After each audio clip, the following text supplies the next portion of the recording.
Hello everyone, welcome back, and today we are going to discuss about the relations between work and energy and how work is related to energy. इसके बारे में हम जानेंगे कि work का energy के साथ क्या रिलेशंस है। तो जैसा कि आपका एक सिंपल डेफिनेशन सजेस्ट करता है कि transfer of energy is known as work. Work के बारे में एक सिंपल सा मतलब एक डेफिनेशन है कि एनर्जी के ट्रांसफर्स को आप वर्क कहते हैं। आई होप कि आप लोगों को समझ में आया हो, but I think most of you are confused because this simple definitions is hard to understand in one line. So let's move on. Here you can see that a man pulls a box placed on a rough floor. ये जो floor है जहां पे ये box रखा हुआ है, ये फ्लोर क्या है? ये फ्लोर है तुम्हारा रफ फ्लोर है। क्या है ये? रफ फ्लोर है। ठीक है, रफ फ्लोर है। और इस फ्लोर पर ये बंदा क्या कर रहा है? इस ब्लॉक को क्या कर रहा है? तो इस ब्लॉक को वो पुल कर रहा है। तो जब ये जब फोर्स लगाएगा इस स्ट्रिंग पे, तो क्या लगेगा कि ये सपोज करो कि ये जो है इस पे फोर्स लगा रहा है, इसको खींच रहा है, तो क्या होगा कि जितना फोर्स से ये इसको खींचेगा उतना ही फोर्स से ये ब्लॉक भी इस बंदे को इधर की ओर खींचेगा। अगर मान लो कि ये बंदा इस ब्लॉक को यहाँ F फोर्स लगा करके खींच रहा है, तो ये ब्लॉक भी as per the Newton third law एक फोर्स F इस बंदे पे लगाएगा, टुवर्ड्स द ब्लॉक लगेगा। So this is the force applied by the block on the man as per the Newton's third laws. अब क्या है कि एक और फोर्स यहाँ एग्जिस्ट करेगा जिसको आप बोलोगे फ्रिक्शन फोर्सेस। तो फ्रिक्शन फोर्सेस क्या करेगा? इस डायरेक्शंस में फ्रिक्शन फोर्सेस लगेंगे और ये जो फ्रिक्शन फोर्स होगा वो क्या करेगा? तो friction opposes the forward motion of the block. Friction क्या करेगा? फ्रिक्शन अपोज करेगा, अपोजेस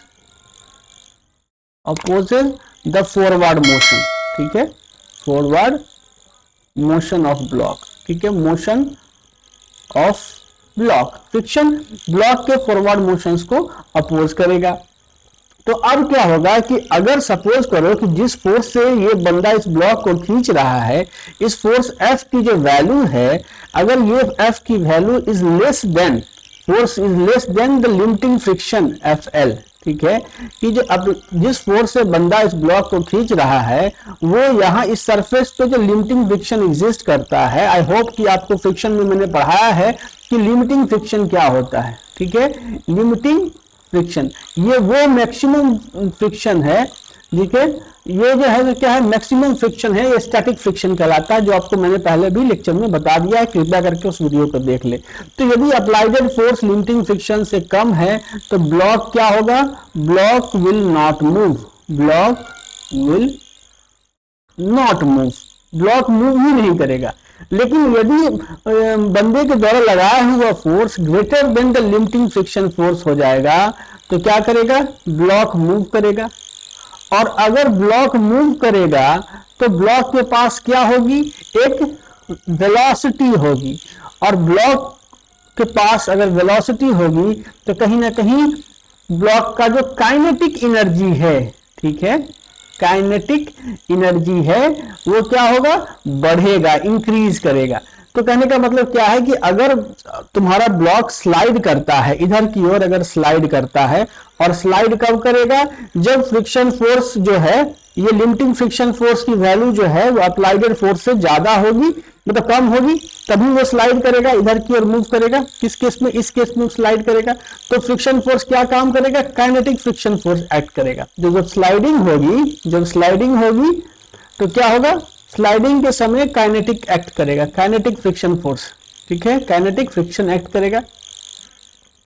तो स्लाइडिंग के समय काइनेटिक फ्रिक्शन एक्ट करेगा। और जब काइनेटिक फ्रिक्शन जब एक्ट करेगा तो क्या होगा कि मतलब ये तो इधर की ओर खिसकेगी, मतलब इसके पास एक पर्टिकुलर वेलोसिटी आएगी।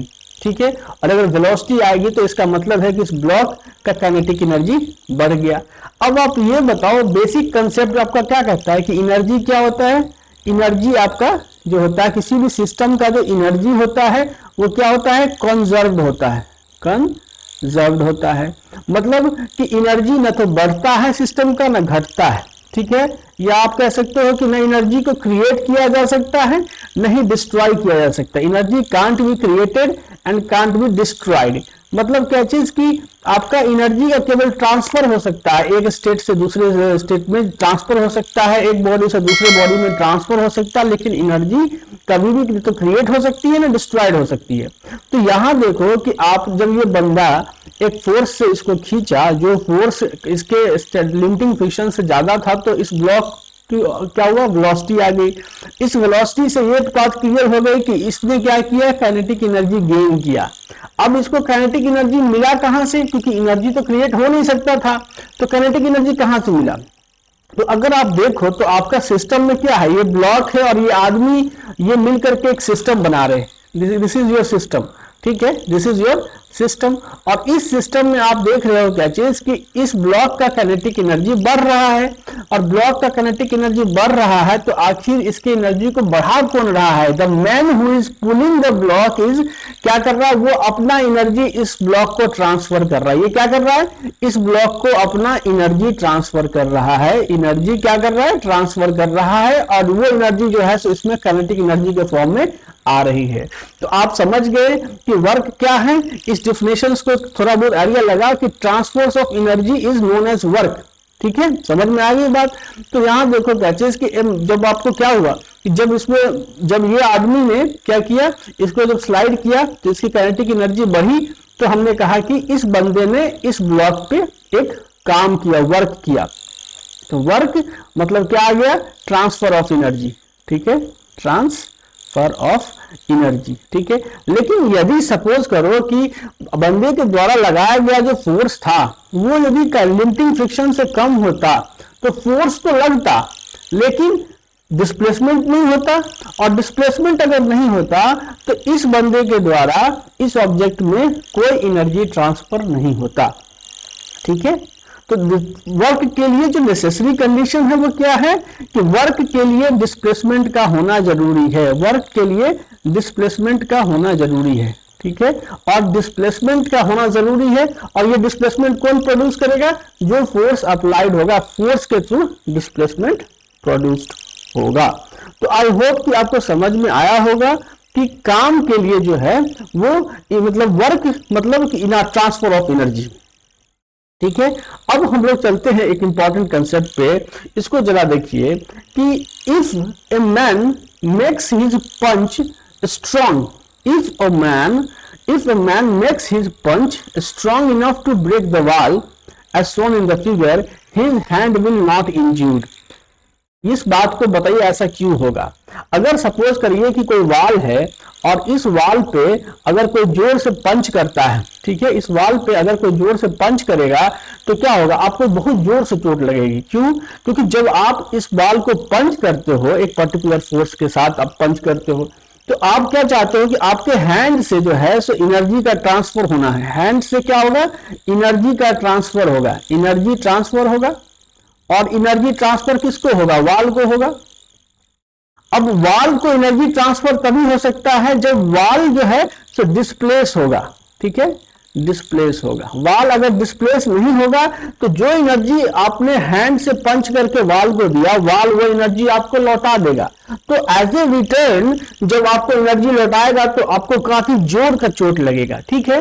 तो इसीलिए कहा जाता है क्या चीज है कि जो कि जब आप किसी भी वाल को धीरे से जब आप पंच करोगे, मतलब जिससे कि उस वाल का कोई डिस्प्लेसमेंट नहीं हो रहा हो, तो क्या होगा कि आपको वो एनर्जी जो एनर्जी आप ट्रांसफर करना चाहते हो फोर्स को अप्लाई करके, उस एनर्जी को वो क्या करेगा, रिवर्ट बैक कर देगा आपको, तो आपको जोर का चोट लगेगा। लेकिन अगर आप इतना जोर से पंच मारते हो कि वाल जो है सो टूट जाता है, इस केस में क्या हो रहा है कि इस केस में क्या हो रहा है कि पंच जब आप मारते हो मतलब क्या है, आप फोर्स अप्लाई करते हो, ठीक है, और इस फोर्स की वजह से वाल में क्या हो रहा है, डिस्प्लेसमेंट हो रहा है। वाल का जो देख रहे हैं ये सब क्या हो रहा है, ये मूव कर रहा है, डिस्प्लेसमेंट हो रहा है।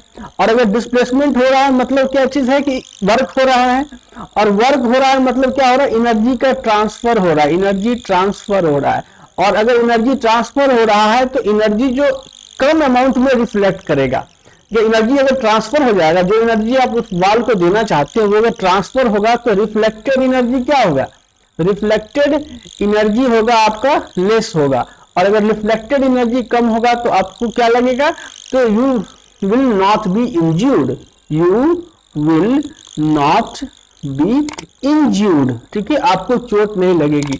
तो समझ में आ रहा है कि कैसे वर्क जो है, वर्क मतलब क्या है, ट्रांसफर ऑफ एनर्जी है, ट्रांसफर ऑफ एनर्जी कहलाता है। और ट्रांसफर ऑफ एनर्जी के लिए वह क्या है कि मतलब वर्क, ट्रांसफर ऑफ एनर्जी के लिए डिस्प्लेसमेंट का होना जरूरी है, डिस्प्लेसमेंट का होना जरूरी है। Displacement must occur due to force, due to applied force, ठीक है, अप्लाइडेड फोर्स। तो याद रखिए कि केवल फोर्स लगा देने से, मतलब जब आप पंच कर रहे हो धीरे से तो फोर्स तो लगा ही रहे हो, लेकिन कोई वर्क नहीं हो रहा है, मतलब कोई ट्रांसफर ऑफ एनर्जी नहीं हो रहा है, इसलिए चोट लग जा रही है आपको।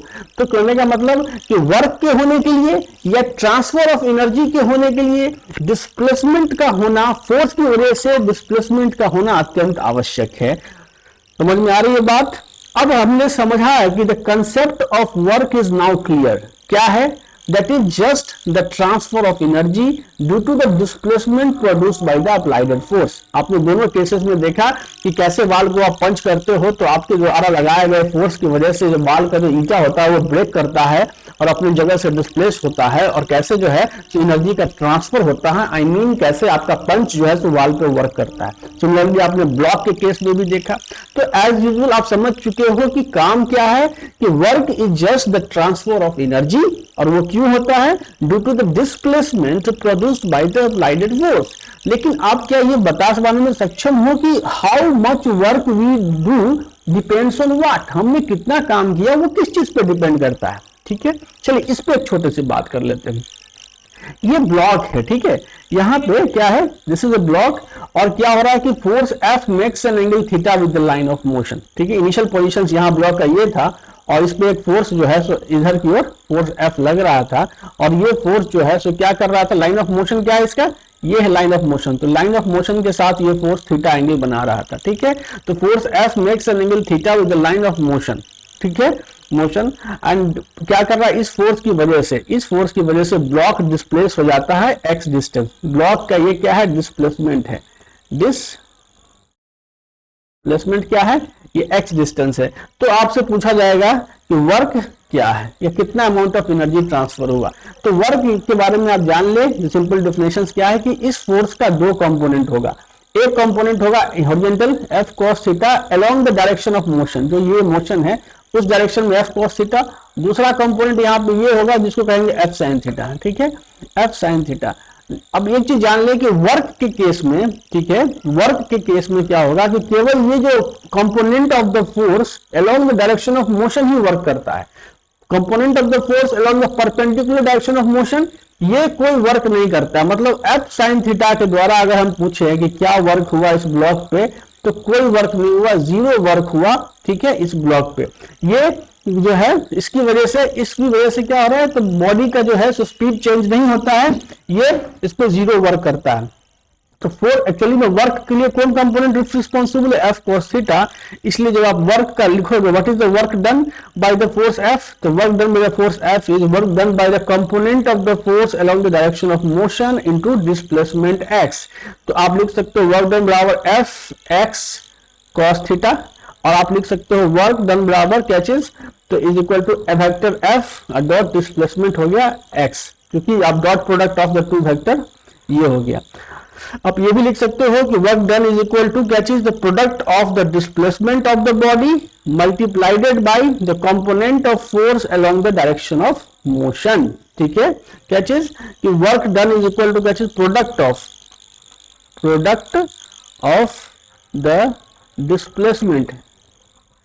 The displacement of the body on which the force act multiplied by the component of force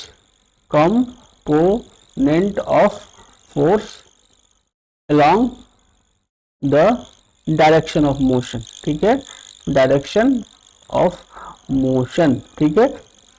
ये चीज। दूसरी बात एक बहुत इंपॉर्टेंट समझने की है कि जब भी वर्क होगा तो कम से कम मिनिमम 2 ऑब्जेक्ट जरूर होंगे सिस्टम में। एक ऑब्जेक्ट जो एनर्जी को जो वर्क करेगा और एक ऑब्जेक्ट जिस पे वर्क होगा। तो जो वर्क करेगा उसकी एनर्जी घटेगी और जिस पे वर्क होगा उसकी एनर्जी बढ़ेगी, और इस ढंग से वर्क की वजह से ट्रांसफर ऑफ एनर्जी जो है सो हैपन होता है। So this is a very brief discussions and we will be going to discuss about the more implications of these equations, ठीक है, and what is the positive work, what is negative work, what is zero work, what are the example in next short video. Thank you very much.